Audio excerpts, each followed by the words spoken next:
After dating for 5 years, my fiancé told me he wasn't sure about marrying me. Then he joked in front of his friends, "If you were prettier, I'd marry you." This morning, his mom called me in tears.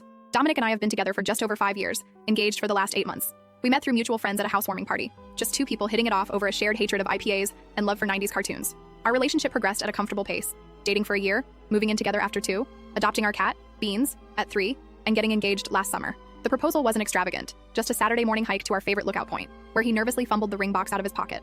I said yes immediately. We set the date for this October and have been slowly planning everything. Well, mostly me planning while he nodded along. About 3 months ago, Dominic started making odd comments when we discussed wedding plans. Nothing outright negative, just hesitant. When I showed him potential venues, he'd say things like, "That's a lot of money for just one day," or, "Do we really need to invite all those people?" I brushed it off as typical guy behavior or budget concerns. Then came the delayed responses to my texts about wedding stuff. I'd send him options for caterers, and he'd reply hours later with just "looks fine" or "whatever you want." When I asked if everything was okay, he'd say he was just busy at work. His construction company had taken on some big projects, so it made sense. Last month, he started going out more with his work friend Paul. They'd grab beers after work or watch games at Paul's place. Again, nothing unusual, just more frequent than before. When he'd come home, he seemed distant, checking his phone more often and being less affectionate. I tried talking to my best friend Lena about it. She suggested pre-wedding jitters and recommended we have a date night to reconnect. So last Friday, I made reservations at this new Italian place downtown, put on a nice dress, not too fancy, just something I hadn't worn in a while, and even bought Dominic's favorite beer to have waiting in the fridge. The date night was a disaster. He seemed distracted throughout dinner, barely engaging in conversation. When I brought up finalizing our honeymoon plans, he dropped the bomb. He wasn't sure if he was ready for all this. Not just the honeymoon, but the wedding, marriage, everything. I was stunned. 5 years together, 8 months engaged, and now he wasn't sure. When I pressed him, he mentioned conversations with Paul about how marriage changes things and referenced Paul's brother's messy divorce. The discussion quickly escalated, with me trying not to cause a scene in the restaurant while feeling like my world was collapsing. We barely touched our entrees. The ride home was silent, thick with tension. At our apartment, he deflected further conversation, saying he needed time to think before sleeping on the couch. The next morning was painfully awkward. We moved around each other like strangers sharing an Airbnb. He mentioned meeting Paul and some work friends for lunch to watch the game at the Rusty Nail, the sports bar downtown. I was too emotionally drained to argue. A few hours later, Lena called and convinced me to get out of the apartment. We went for coffee, and I unloaded everything. Lena listened patiently, suggesting that maybe Dominic was just experiencing normal pre-wedding anxiety. After coffee, we wandered around Target aimlessly, my usual stress relief activity. I bought some unnecessary throw pillows and new shampoo, because retail therapy is still therapy, right? By early evening, I felt calmer and decided to head home. I was pulling into our apartment complex when I got a text from Kylar, one of Dominic's coworkers I'd met at the company Christmas party. The message asked if I was okay, mentioning that things got weird at the Rusty Nail. I called Kylar instead of texting back. He sounded uncomfortable, initially reluctant to share details. With some pressing, he finally revealed what happened. The guys had been giving Dominic a hard time about wedding planning, and when Paul asked if he was ready to be with one woman forever, Dominic expressed doubts about the wedding timing. When Paul asked what was holding him back, Dominic, who was apparently drunk, said something like, "If you were prettier, I'd be more excited about marrying you." Then he laughed it off like it was a joke. Kylar told me he and some other guys called Dominic out for the comment, but Dominic just got defensive and said they couldn't take a joke. I sat in my car crying for 20 minutes after that call. The man I'd loved for 5 years, who I thought loved me, had publicly joked about my appearance being the reason he was hesitant to marry me. When I finally went inside, Dominic was passed out on the couch, still in his clothes from earlier. The apartment smelled like stale beer. I took Beans into the bedroom with me and locked the door. Sunday morning, I woke up to the smell of coffee and bacon, Dominic's standard apology breakfast. He looked hungover and sheepish, clearly hoping food would smooth things over. When I confronted him about what Kylar had told me, his face fell. He immediately tried to downplay it, claiming he was drunk and being stupid. According to him, the guys were ragging on him about being tied down, and he'd said something dumb to shut them up. His defense of guys being guys only made things worse. We argued about how he could humiliate me in front of his friends, with him insisting that wasn't his intention. He tried to explain that he was stressed about wedding costs and pressure, but I couldn't get past the fact that he'd used my appearance as the punchline to a cruel joke. I couldn't stay in the apartment with him. I grabbed my purse and headed for Elliot's place. My brother has always been my safe harbor during rough times. When I told him what happened, he was furious, ready to confront Dominic directly. I managed to calm him down, explaining that I just needed space and a place to stay while figuring things out. Throughout Sunday, Dominic kept texting apologies and pleas to come home and talk. I responded only once, saying I needed time. I called in sick to work on Monday, unable to face answering phones at the dental office while pretending everything was fine. Around 9 a.m. Monday morning, I got a call from Valerie, Dominic's mom. We've always gotten along well. She's been more supportive of our relationship than my own mother, who lives in Florida with husband number 3. She sounded upset, saying Dominic had called her the night before, and there was something important I needed to know. She asked if we could meet somewhere to talk, and that's where I am now. Sitting in my car outside the coffee shop where I'm supposed to meet Valerie in 15 minutes, wondering what else there could possibly be to know, and if my 5-year relationship is completely over. I never thought I'd be writing this post. I keep looking at my engagement ring, wondering if I should have seen this coming. Was I blind, or did things really change this suddenly? Should I hear Valerie out? What could she possibly tell me that would make any of this okay? First update. First, thank you all for the overwhelming support on my original post. I didn't expect thousands of comments. I tried to read as many as I could between crying sessions and stress eating the emergency Oreos from my brother's pantry. For those asking, yes, I met with Valerie, Dominic's mom, and I'll get to that at the end of this update. A lot has happened in the last 2 days, and I'm still processing everything. After posting on Monday, I called in sick to work again. My boss was understanding. I've only used 2 sick days in the past year, and apparently I sounded like death on the phone. I spent most of the morning in Elliot's spare room/storage closet, scrolling through your comments and trying to gather my thoughts. Around noon, Lena came over on her lunch break with sandwiches from that deli near the hospital where she works. I hadn't eaten much since Sunday, so even though I wasn't hungry, I forced myself to take a few bites. Lena gently reminded me that I couldn't avoid Dominic forever. We lived together, had joint accounts, and eventually would need to talk. She was right, obviously. I couldn't hide at my brother's place indefinitely, especially since Elliot's girlfriend was coming over for dinner that night. The last thing I wanted was to be the sad third wheel at their Taco Tuesday. After Lena left, I took a shower, borrowed one of Elliot's hoodies, don't judge, it was comforting, and drove back to my apartment. The whole way there, I rehearsed what I wanted to say. I wasn't going to yell, I wasn't going to cry, I was going to be calm and mature and get answers. When I pulled into our parking spot, I noticed Dominic's truck was there. He should have been at work. My stomach knotted as I walked up the stairs to our second floor unit. I unlocked the door to find him on the couch in sweats, looking like he hadn't slept, surrounded by wedding planning binders that I'd put together over the last 8 months.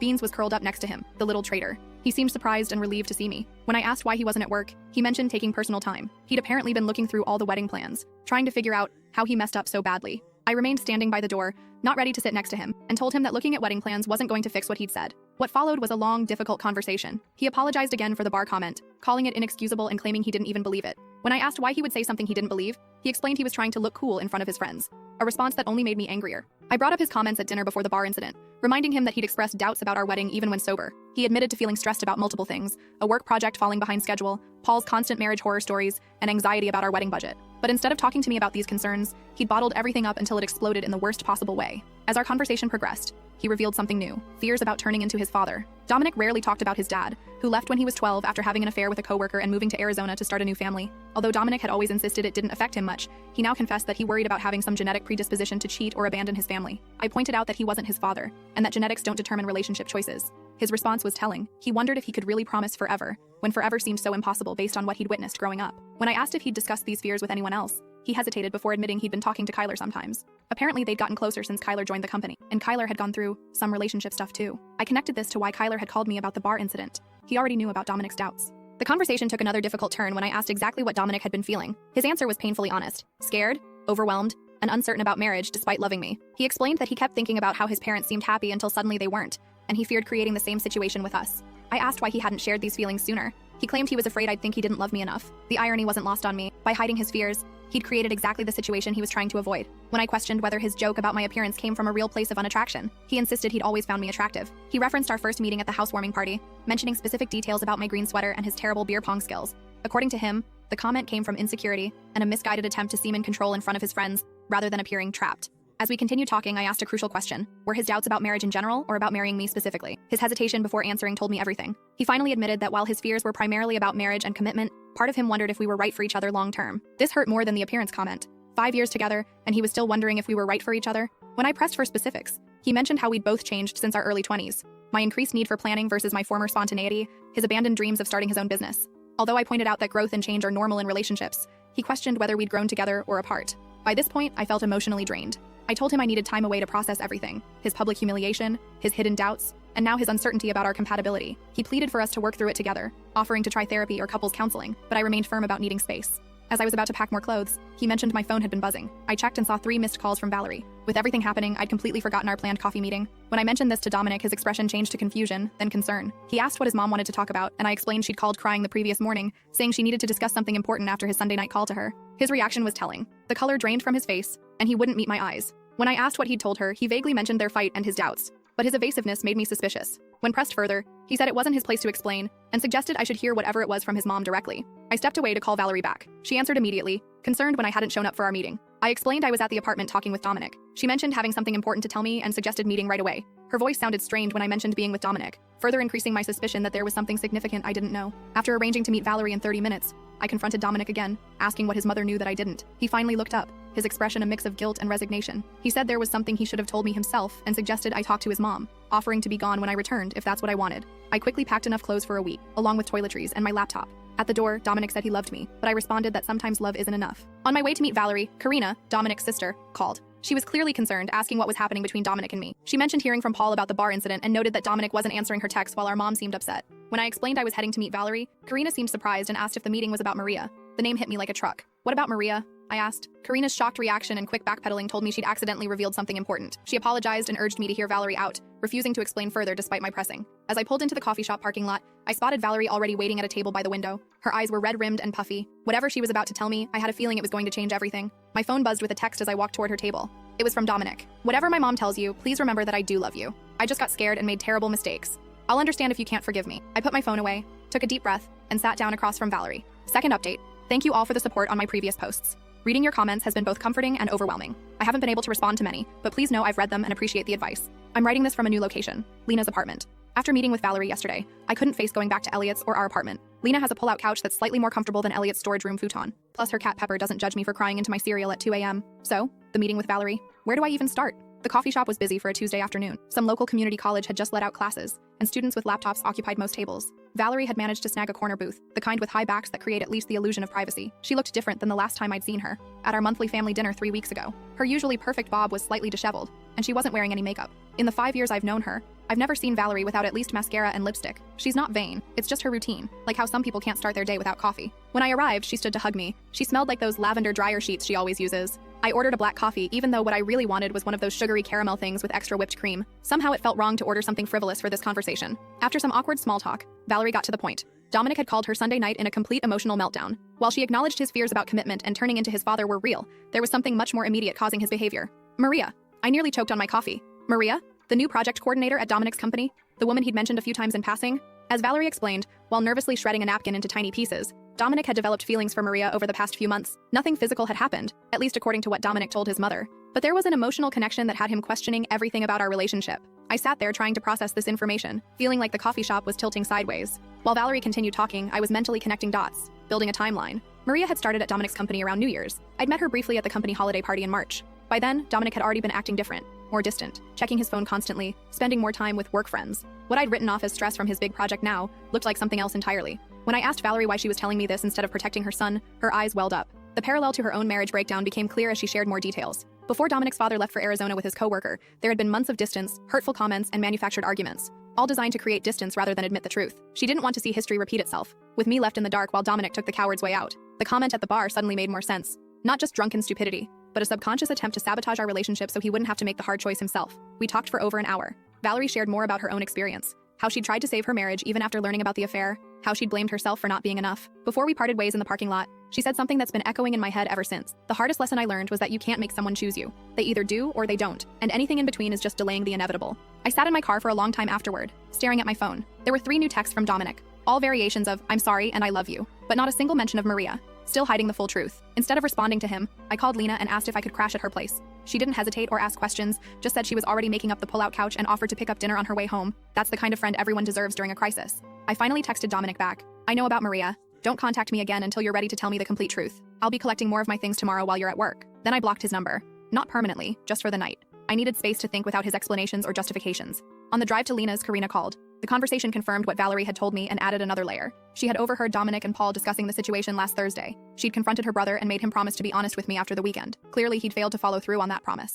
What surprised me most was Karina's unwavering support. Despite being Dominic's sister, she made it clear she was on my side in this situation. The relief I felt was enormous. I'd been worried about losing not just Dominic but his entire family, who had become my family over the years. Lena's apartment was exactly what I needed that night. A neutral space where I could just exist without explaining myself. We ate Thai food on her living room floor. Her coffee table was covered with papers from her online class. While watching a baking competition, neither of us really followed. The mundane normality of it was like a life preserver in the middle of my emotional storm. After Lena went to bed, I stayed up scrolling through photos on my phone. 5 years of memories with Dominic, vacations, holidays, random selfies on ordinary days. Our engagement photos showed us grinning like we'd won the lottery. I was making mental plans for the next day, going to the apartment while Dominic was at work, packing more things, maybe talking to the landlord about breaking our lease, when my phone buzzed with a text from an unknown number. Margot, this is Maria. I know you blocked Dominic. Can we meet tomorrow? There's more to the story that you should know. Just the 2 of us. I stared at the message for a long time, my heart pounding. What more could there possibly be? And why would this woman want to tell me directly? After what felt like an hour but was probably only minutes, I typed a response. Where and when? Third update. First, thank you all for the overwhelming support on my previous posts. I've been reading your comments during sleepless nights, and they've helped more than you know. For those asking how I'm doing, I'm surviving. Some moments are easier than others. The meeting with Maria happened, and it went nothing like I expected. We met at this little breakfast place near the park. Neutral territory, I guess. When I arrived, she was already there, nervously scrolling through her phone. She looked different than I remembered from the company party. Less polished, more human somehow. Her hair was pulled back in a messy bun, and she wore minimal makeup. What surprised me immediately was how uncomfortable she seemed. If she'd been having some secret emotional affair with my fiancé, shouldn't she have been more confident? Instead, she kept fidgeting with her coffee cup, avoiding eye contact. The conversation revealed two major bombshells. First, Maria had no idea Dominic had developed feelings for her until Paul mentioned it casually last week. According to her, she and Dominic had worked closely on a project, occasionally texting about work after hours, but nothing that crossed any lines from her perspective. She'd never flirted with him or encouraged anything beyond friendship. She showed me their text history, mostly work stuff, occasional memes, nothing romantic or inappropriate. She even had a boyfriend of 3 years who sometimes joined their group for happy hours. The second revelation was about Paul. Apparently, he'd been deliberately stirring things up. Maria had overheard him at work encouraging Dominic to explore his options before settling down, specifically mentioning her as someone who gets Dominic better than I do. She explained that Paul had been telling everyone at work that Dominic was having cold feet about the wedding, making jokes about him being trapped and missing out on his freedom. By the end of our meeting, I felt strangely calm. Maria wasn't the villain I'd imagined. She was just a bystander caught in Paul's manipulation and Dominic's weakness. Before we parted ways, she said something that stuck with me. "You seem like someone who knows their worth. Don't let anyone make you question it." I left that meeting with a new perspective and a plan. This wasn't just about Dominic and me anymore. It was about Paul's toxic influence, Dominic's family history, and where I fit into all of it. I texted Karina afterward, asking if she'd help arrange a family meeting at her apartment. Neutral territory since I wasn't ready to be alone with Dominic yet. She agreed immediately. That brings me to yesterday's dinner. Karina had set everything up in her small but cozy apartment. She'd ordered food from that Italian place near her building. Nothing fancy, just pasta and salad. Valerie arrived first, then Paul. Karina had insisted he attend. And finally Dominic, who looked like he hadn't slept in days. The first 20 minutes were excruciating. We all sat around Karina's dining table, pushing pasta around our plates, making strange small talk about the weather and Karina's new coffee table. The elephant in the room was practically stealing food off our plates, but no one wanted to be the first to acknowledge it. Finally, Valerie broke the silence by stating bluntly that we weren't there for a social gathering, but to address what had been happening and find a way forward. That opened the floodgates. I shared what I'd learned from Maria, watching Paul's face carefully as I spoke. The way his expression shifted from confusion to defensiveness told me everything. He tried to interrupt, claiming he was just looking out for his friend, but Karina shut him down immediately. Dominic mostly sat in silence, staring at his barely touched pasta. When directly addressed, he admitted that Maria had just been friendly, but he'd built it into something else because he was scared of turning into his dad. Valerie visibly flinched at that comment. When I brought up the joke at the bar, Dominic looked genuinely ashamed. He admitted it had nothing to do with Maria. It was just him being a coward. Paul was giving him a hard time about being whipped, and instead of standing up for our relationship, he'd said something horrible to seem cool. According to Dominic, it was never about my looks. Paul tried to dismiss it all as just guy talk, but Karina reminded everyone that Dominic and I were supposed to get married in 3 months. That simple statement, the reminder of our rapidly approaching wedding date, hit me like a physical blow. The save the dates had gone out, deposits had been paid, my dress was hanging in Lena's spare closet waiting for final alterations. That's when I quietly said I didn't think the wedding was happening anymore. The room went silent. Dominic started to protest, but I cut him off. I explained how I'd spent the last week trying to understand how we got here. What I'd realized was that this wasn't just about Maria or that joke, or even Paul's toxic influence. This was about Dominic not being honest, with me or himself. I told them how I'd ignored the signs for months, his disinterest in wedding planning, his increased time with Paul, his emotional distance. I'd made excuses because it was easier than confronting the truth, but I deserved someone who was certain about me, someone who didn't need a family intervention to figure out their feeling. Paul made a snarky comment about me being dramatic, which earned him simultaneous shut-up responses from both Valerie and Karina. Dominic insisted he was certain about loving me, just scared of messing everything up. I pointed out that he already had. The conversation continued for hours. There were tears, heated words, especially between Karina and Paul, and difficult truths. We rehashed old wounds and uncovered new ones. Around midnight, when everyone was emotionally exhausted, we reached the inevitable conclusion. The wedding was off. Our 5-year relationship had run its course. It wasn't a screaming match or a dramatic exit. It was a mutual recognition that something fundamental had broken between us. Trust. Maybe it could be rebuilt eventually, but not in time for an October wedding. Not with Maria still working at Dominic's company. Not with the echo of that joke still hanging between us. Karina drove me back to Lena's place afterward, assuring me this didn't change my relationship with her or Valerie. According to her, I was still family to them, regardless of what happened with Dominic. When I got back to Lena's apartment, I sat on the pull-out couch in the dark, letting the reality wash over me. 5 years, gone. Wedding, canceled, future, unknown. I didn't cry right away. Instead, I made a list in the Notes app on my phone. Call venue to cancel. Deposit probably gone. Return ring. Contact guests. Move out of apartment. Change relationship status on social media. It was past 2 a.m. when Lena shuffled out from her bedroom. She'd heard me come in and wanted to check if I was okay. When I told her the wedding was off, she simply sat beside me on the pull-out and put her arm around my shoulders. We sat like that until sunrise, not saying much, just existing in the strangeness of my new reality. This morning, I woke up to a text from Dominic asking if we could meet to discuss practical matters. The apartment lease, separating our finances, what to do with the furniture we bought together. So adult, so final. I also had a message from Elliot asking when he should come over to help pack my things. My brother, always practical, and one from my mom, who'd somehow heard through the grapevine, probably from one of my cousins who follows Karina on Instagram, and wanted to know if she should cancel her flight for the wedding. The ring feels heavy on my finger now. I've been twisting it absently, a nervous habit I didn't realize I had. It's a simple design, a round diamond in a white gold setting, nothing flashy or elaborate. Dominic had chosen it because it was classic, like our relationship. The irony isn't lost on me. I called the venue this morning. The coordinator was sympathetic but firm. The deposit is non-refundable this close to the date. $8,000 down the drain. Money we'd saved for over a year, cutting back on vacations and new clothes and dinners out. The practical side of me winces at the waste. The emotional side doesn't care about money right now. Karina texted that she'd found a photographer who might be willing to transfer our deposit to another event in the future. Valerie offered to help contact family members about the cancellation to spare me the awkward conversations. Small kindnesses in the aftermath. Paul, unsurprisingly, sent a non-apology text about how these things happen for a reason, and how I'd find someone better suited, eventually. I deleted it without responding. Maria sent a short message expressing her regret about the situation and assuring me again that nothing happened between them. I believe her, strangely enough. She seems like collateral damage in this mess. A convenient projection for Dominic's fears and Paul's manipulation. The hardest part is the mundane reminders. The wedding planning binder still sitting in my tote bag. The shared Spotify playlist we'd been building for the reception. The honeymoon research folder on my laptop. Little pieces of a future that no longer exists. Lena suggested I take a mental health day from work, but I decided to go in. Sitting at home scrolling through Reddit and overthinking everything seemed worse than the distraction of answering phones and filing insurance claims. My coworkers have been mercifully normal. Either they don't know yet, or they're politely pretending not to notice my puffy eyes and absent engagement ring. I'm meeting Dominic tomorrow at a coffee shop to exchange keys and discuss the apartment. He's agreed to move out since my name is on the lease, and he can stay with his cousin temporarily. Another practical conversation in the business of dismantling a relationship. Part of me still can't believe this is happening. Last month we were debating reception songs and testing cake flavors. Now we're dividing up kitchen appliances and deciding who keeps the PlayStation. I keep thinking about something Valerie said at the dinner. Endings are rarely clean or perfect. Most of the time they're messy and sad and complicated. She would know. She rebuilt her life after Dominic's father left, raised 2 kids alone, found happiness again eventually. Looking at her now, you'd never guess she went through something so painful. Maybe there's hope in that. For now, I'm taking it one day at a time. Tomorrow, I'll handle the apartment and finances. Next week, I'll start looking for my own place. The future beyond that is blurry, but it exists. Karina just texted to ask if I want to meet for coffee this weekend. She mentioned that her family friend Kenzo, an older gentleman who's known their family forever, offered his vacation cabin if I need a getaway to clear my head. The support from Dominic's family is unexpected, but deeply appreciated. I haven't decided if I'll take Kenzo up on his offer. Part of me wants to escape somewhere quiet to process everything. Another part knows I need my support system right now. Lena with her practical compassion, Elliot with his protective big brother energy, even Valerie and Karina with their complicated loyalty. What I do know is that I won't be checking my wedding countdown app anymore, won't be pinning reception decor ideas, or practicing a new signature with Dominic's last name. That future is gone. And while I don't know what comes next, I'm starting to believe there will be something. Last update. It feels strange to be writing this final update from my new apartment. It's been 3 months since the family dinner that ended my engagement. 3 months of piecing my life back together in ways I never expected. Some of you have sent messages asking for an update, so here it is. The good, the bad, and the unexpected. First, the practical stuff. Dominic moved out of our shared apartment within a week of our breakup. Elliot and Lena helped me pack up his things while he was at work, leaving them neatly labeled in the living room for him to collect. It was surreal, separating 5 years of shared existence into his and mine. The coffee maker he'd gotten for his birthday, the throw blanket I'd bought on our weekend trip to that little mountain town, the framed photos we'd hung on every wall. The apartment felt hollow afterward, like a stage set rather than a home. I lasted 2 more weeks there before the lease manager agreed to let me break the contract with an extra month's payment. It was worth the money to escape the ghost of our relationship that lingered in every room. Finding a new place was harder than expected. The rental market is brutal right now, and my budget as a single person is considerably tighter.